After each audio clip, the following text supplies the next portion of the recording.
heard that theme song in a while, but we know who it is. Yes, so we go out to the other coast of the United States of America, out to the left coast, where Michael Snyder resides, and also blearies his eyes with some fare that's being thrust at him by the movie studios. Boy, how'd you like that introduction? It's Michael Snyder. Hi, Michael. Hi, Alex, and hey, listeners. Hello, world. Yeah, nice intro, and true. I've had to suffer. I have to have a carton of Visine sent to me on a regular basis just to endure what I have to watch. Yeah. But let's get down to it, shall we? Okay. All right. I'm not going to simply deride Disney for being so crazy about exploring and exploiting the company's intellectual property that they created an entire mini industry that's concerned with basing big budget movies on attractions at their Disneyland theme parks. I mean, it's hard to argue with the mega billions made off Pirates of the Caribbean, which of course is based on a ride at the Disney theme parks. But that was the only time it paid off for them, right? Because they tried to do the Haunted Mansion. Yeah, big time. And then on the other side, the Haunted Mansion turned out to be less than a blockbuster. But the suits remain determined to squeeze everything they can out of all things Disney. So we have another one, Jungle Cruise, which is inspired by the corny water ride down a man-made faux jungle river in the theme park's Adventureland, is upon us. But Jungle Cruise steals much of its vibe from, of all things, 1951's The African Queen. You know something? I watched this film, okay, and that's exactly what I thought. It's a bad remake of The African Queen. Right. Now, for those who don't know, The African Queen starred Humphrey Bogart as a grimy steamboat captain who's ferrying the very proper and religious spinster played by Katharine Hepburn to safety through the waters of the dark continent during World War I. And, of course, the mismatched couple is bickering their way into love, as strange a pairing as that is. So who could they get? Well, now you don't have to explain this movie. That's it. But no, we got to get a few of the details. The MacGuffin, for instance. So anyway, who could explain a movie like this? I could. So they find their perfect correlation to Bogey and to the lovely Katharine Hepburn, Dwayne Johnson and Emily Blunt. They were approached and they agreed to play, in Dwayne Johnson's case, the scuzzy, self-centered Captain Frank, and in Blunt's case, the plucky research scientist and would-be explorer Lily, who hires Frank to take her deep into the heart of the Amazon rainforest, not Africa, but into the Amazon rainforest, to find a tree with mystical healing properties that will revolutionize medicine. Okay, so it's 1918, and Lily is belittled by the men who dominate her field back in her native England, and that's the least of the troubles she and Frank face as they squabble their way upriver, downriver, past various natural and supernatural dangers on their way to find the tree. Look, Johnson is likable. I was going to say that Dwayne Johnson is truly a movie star. Okay, yeah. In the most traditional sense, you can put him in almost anything, and he will do his best to take it screaming and yelling all the way to the box office. You know. He really is a plus for any movie. I watched this whole thing, and the only reason I watched it is because he was in it. Well, he's so charismatic and likable. I swear to God, on his gravestone, and hopefully he'll live a long, long time, it's going to say Dwayne Johnson, The Rock. He was likable. I mean, I can't imagine. Yeah, I guess you could put some, father, husband. I don't know. But as for Emily Blunt, she's playing this Indiana Jane character, and she's no Hepburn, but she's a talented actress. She's fine. And for all the she's got a lot of charm, and there's a lot here amid frantic, colorful action. And you also get Paul Giamatti, who, like in Gunpowder Milkshake, is playing a small role in cashing a check. And Edgar Ramirez is in this thing. but the dialogue is so pedestrian and jokey, and the romance that's supposed to develop between the leads didn't convince me, and the multitude of CGI aided stunts starts to feel gratuitous after a while. At a certain point, I looked at my watch, and you know movie's bad when you look at your watch. And I looked at my watch, and we were 42 minutes into the movie, and nothing had happened. Ooh, ow. And then nothing but stuff happens, and you're numb to it after about 20 minutes more. Yeah. So here's the weird, sad part. The director is Spain's Jaume Collet Serra, and he's made some really cool genre movies, including Orphan and three good Liam Neeson thrillers, The Commuter, Run All Night, and Unknown. Yeah, they're popcorn munchers, but they're good ones. But Jungle Cruise gets a nope. This whole enterprise has the depth of an artificial river at a theme park. So the question is, what's next for Disney? Space Mountain? They may not stop until we get Disneyland Trash Receptacle, the movie. But in any case, this thing is in theaters now, as opposed to being simultaneous. Is it released on Disney Plus, too? It's on Disney Plus if you want to pay $30. You know, I would say... Well, you know something? I mulled over that $30 for the films they do, the premium films they do. Sure. And the price is about right because obviously you're probably going to watch it with your kids, okay, and your family. So if you were to put that all together and take them to a movie theater, it costs much more than $30. All right. So it sounds initially like a terrible price to pay for one single movie.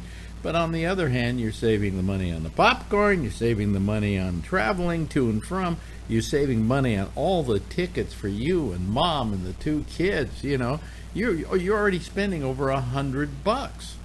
So that's a bargain, and even for a single person and their significant other, you're going to pay $15 a pop these days, or $10 to $15 a ticket. So you're absolutely right. But the big deal is that Scarlett Johansson is now suing Disney, right? Because they put Black Widow or Black Scorpion. Yeah, Black Widow. Is Black Widow? I can't remember. Yeah, but they ostensibly. Yeah, but Marvel contracted her and said we're going to give you a certain amount of money depending on how this thing is done, and they're stiff. Disney's trying to stiff her. Well, no, she has an executive producer credit, so she's going to get a piece of the film, and she feels she's not only getting a piece of the theatrical, which, by the way, when she signed the contract, I'm sure was before the pandemic, and and she was very happy to sign for theatrical. But it turns out now that they also released it on Disney Plus, and she's saying they weren't supposed to. They were supposed to only release it in movie theaters. You know. Right. Well, it's taking down box office as evidenced, she says, and she's probably right, by the numbers for another film that opened only in movie theaters and did considerably better. Look, you know what? HBO Max and Warner Brothers renegotiated the situation for some of the stars of their simultaneous releases in theaters and on HBO Max, and she's saying this should have happened to me as well. The difference between that and HBO Max is you're not paying that $30 extra charge. So she should be getting paid for that $30 extra charge every time somebody buys it. It's like buying a ticket in the movie theater. Right. In the case of HBO Max, all the films that are in HBO Max are part of the service. So they probably had to renegotiate that as to what people were going to get because they were going to run it on the service. So this is it's the gray area of legality. The lawyers will go at it. Yeah. All right. I was lawyers, the only people in this world who get rich. Well, yeah, and they can probably afford their own theaters. If they want down the road. Yep. Look, I was more satisfied with the drama Stillwater than with Jungle Cruise, I promise you. Stillwater is the story of a politically conservative working man from the Oklahoma oil fields whose daughter, Allison, while at college abroad, is convicted of murder in Marseille, France, and tossed into jail. So Bill, who is our working man guy, is played by the reliably humane Matt Damon. Even though the guy is sort of a MAGA type, but he brings humanity to this role. And Bill does not have a good relationship with Allison, who is played by Abigail Breslin. That's right, Little Miss Sunshine herself, all grown up and tossed into the clink in France. Anyway, they have different values and worldviews, to say the least, but she's his only child, and she insists that she didn't commit the crime. So Bill, trying to be a good dad, gathers up whatever money he can and travels to Marseille to do whatever he can to free the girl. And along the way, he falls in with a French actress and single mom named Virginie and her 8-year-old daughter, Maya. Now, Virginie is played by the fantastic French actress Camille Cotin of the must-watch TV shows Call My Agent. And if you haven't seen Call My Agent, forget about being all upset about the subtitles. It's wonderful. And she's also in Killing Eve. And it's great to see her playing opposite a megastar like Damon. In any case, their relationship in Stillwater, as well as Bill's rapport with the little girl Maya, they're the heart and soul of the movie, although that shouldn't diminish the solid work that Breslin does here as the imprisoned Allison. Although there are contrivances that don't quite scan, and the themes and intended messages get increasingly fuzzy, Stillwater is, on the whole, a worthwhile movie with a compelling enough story and emotional content to provoke some hard swallows. Okay, it's too long at 2 hours and 20 minutes, but most of that running time is spent in exotic Marseille, and I kind of dug the travelogue it provided. It's a work of fiction, despite elements that echo the notorious real-life story of Amanda Knox. Well, right? Amanda Knox came out with a statement about the film. And basically she said they're fictionalizing away her innocence, and that she feels that they're making a profit off her misery. Wow. Anyway, she was the American exchange student who was accused of murdering her roommate in Italy. And wow, that's an interesting addendum to this. But that said, nice job by the cast, and director co-screenwriter Tom McCarthy tried to do something meaningful here. As I understand it, it's only in theaters right now. Mm-hmm. Okay. Yes, they only wanted. I think Damon only wanted to have it in theaters. And it's been sitting it was in the can, been in the can for about a year. And this is one of those movies, I hate to say it, that if you're going to watch it, it'll be perfectly fine to watch at home. Yeah, right. I'm sure it's probably a tiny film. Anyway, okay. After impressing and shocking audiences and quite a few critics with the emotional potency and the surprises of his directorial debut, The Sixth Sense, writer-director M. Night Shyamalan has really been... Oh, God. He's been so hit and miss. Hit and miss. I so hate him. He is so bad.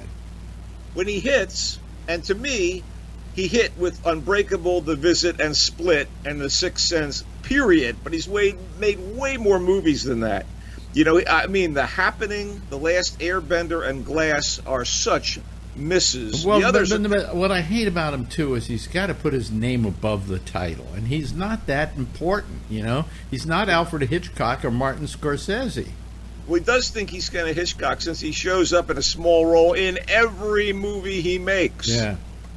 Anyway, look, I'm pleased to report that his latest, which is entitled Old, is more hit than miss. It's taut. It's kind of upsetting. It touches on some really interesting moral issues, and though it has some really wonky moments, I would classify it as good Shyamalan. And yeah, there are some slips here. Look, he has first-rate actors in pivotal roles. Gael Garcia Bernal and Vicky Krieps portray a married couple facing serious issues and trying to postpone laying them on their young daughter and son, and to that end, they're on a vacation to a retreat on a resort island. And early in their stay, the management offers them and a few other guests access to a remote beach. So it's all very idyllic for a brief time in this secluded cove until time itself appears to go haywire. The other visitors to this strange beach include an arrogant doctor and his vain wife, played by Rufus Sewell and Abby Lee, who have their toddler daughter with them, and a male nurse and his psychologist wife, played by Ken Leung and Nikki Amuka Bird. And there are others who won't be named because, spoilers. They all do look, you know what? They do a good job of selling the premise. The mystery works, and the horror that develops work, even when it's kind of half-baked. And in fact, this is one of those come for the weirdness, stay for the dread movies that Shyamalan can do. So Old may or may not age well, but for now, it's engrossing, and it's disturbing, and fans of the filmmaker and the genres he embraces will enjoy it. It's on the good side of his ledger. It's also, I think, only in theaters at the moment. Okay. All righty. I do want to say, I'm going to give them short shrift. Sorry. Snake Eyes, G.I. Joe Origins, despite having Henry Golding in the lead character role of Snake Eyes, the longtime ninja warrior on the side of good in the G.I. Joe franchises. This one is sort of a lot of sound and fury signifying very little. Golding has, a wonderful presence. He was good in Crazy Rich Asians. This is the origins of the character, and they go beyond what could have been a fun martial arts movie about him learning that he's in bed with the Yakuza, some clan that's warring with the Yakuza, but they throw in the G.I. Joe organization, Cobra, and characters from the G.I. Joe franchise. They're trying to relaunch a whole series of G.I. Joe movies, and as good as Golding is, and some of the fight scenes are good, boy, this thing basically left me numb. And Space Jam, A New Legacy, wow. I watched about the first 5 minutes of it.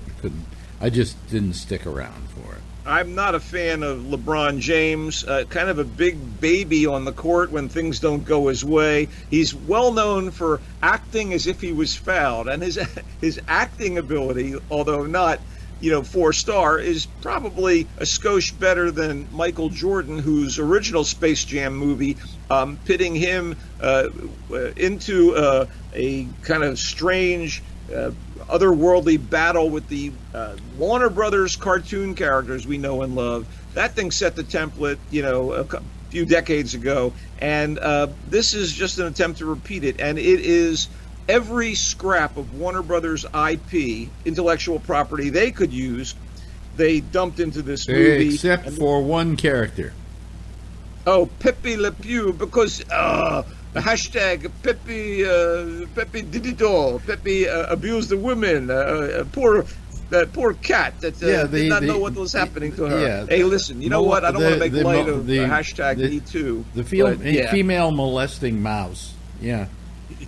So I don't know. He was in it. He was in it, and they cut him out. Yeah. Well, he's everybody's favorite skunk. Just let's leave it at that. Excuse me, mouse. No, I mean skunk.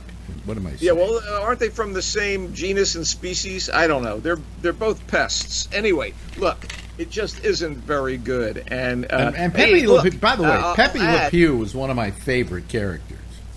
Oh, that must have put you off your movie from the get-go. The reason he's my favorite character is I think he was really the funniest, and he was always, he wasn't molesting other people, other women. He was romancing them.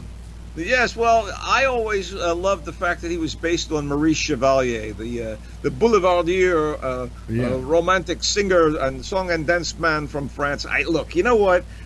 Space Jam: A New Legacy is dull, lame. I gotta tell you, there is a good movie that I can recommend unequivocally, and it's called 9 Days. For something completely different, and the best of the films I'm covering today, 9 Days almost defies classification. It's a quiet, lovely, and often dark fantasy that suggests a strange limbo where chosen adjudicators interview unborn souls in human form over the course of 9 days to decide who is worthy of getting a life on Earth. So Will, the celestial judge at the center of 9 Days, is conjured in brilliant fashion by Winston Duke, and you may know him from his roles in Us and Black Panther. Here, he gives a fantastic performance. He gives the part the prickliness of a bureaucrat. The stern demeanor and dogged determination of a prosecuting attorney, and the deep sadness of someone who's just seen too much. His headquarters is a modest house on a barren, windswept piece of land. Inside, there are many video monitors showing first-person views of various people that Will previously gave the gift of life. Among his interviewees for the next single available body are a querulous, free-spirited Zazie Beetz, a sharp, no-nonsense Bill Skarsgård, and a jokey, frivolous Tony Hale. Benedict Wong is here as Will's sometime assistant on this desert-like astral plane, with really deep emotional moments and metaphysical conjecture about how and why we lead our lives. 9 Days is an impressive and memorable first feature from Edson Oda, who wrote and directed this. Oda clearly put a lot of care, thought, and passion to bear on the making of 9 Days, and it's the sort of movie that sticks with you long after you watched it, in theaters only for now, but again, ideal viewing at home. Okay. So that's there you go. Pretty much it. Yeah. What are you watching on TV? Anything strike your fancy? Nothing much. No. I'm trying to think. My mind's been mushy lately because of That's okay. Did you watch McCartney 321 on Hulu? No, not yet. Oh yes, I did. Actually, it's pretty good. I mean, I don't like McCartney, but I felt it was good, and I felt he was humble, and I thought he explains the music, and I can see they're probably going to do another batch of them because there's more to talk about. But I found it interesting.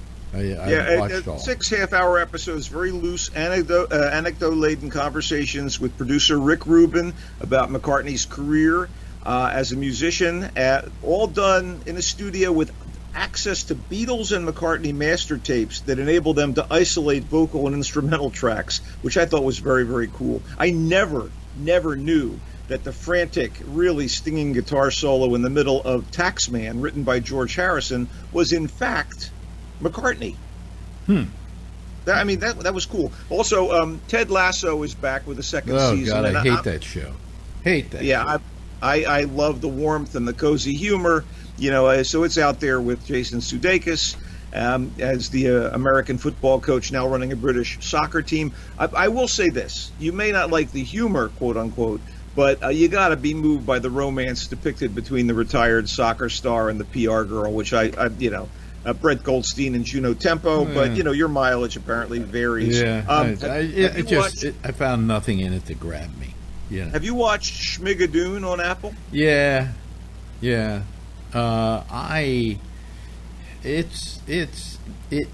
has all the potential possible and none of the follow through. Well, I'm enjoying it, and I also enjoyed Girls 5 Eva on Peacock, which is a new Tina Fey. I watched one episode of that. I liked it okay, but it was enough for me to say, okay, this is all right. And there's a new thing on Hulu called The Prince, tell me about it. It's an animated series about the royal family.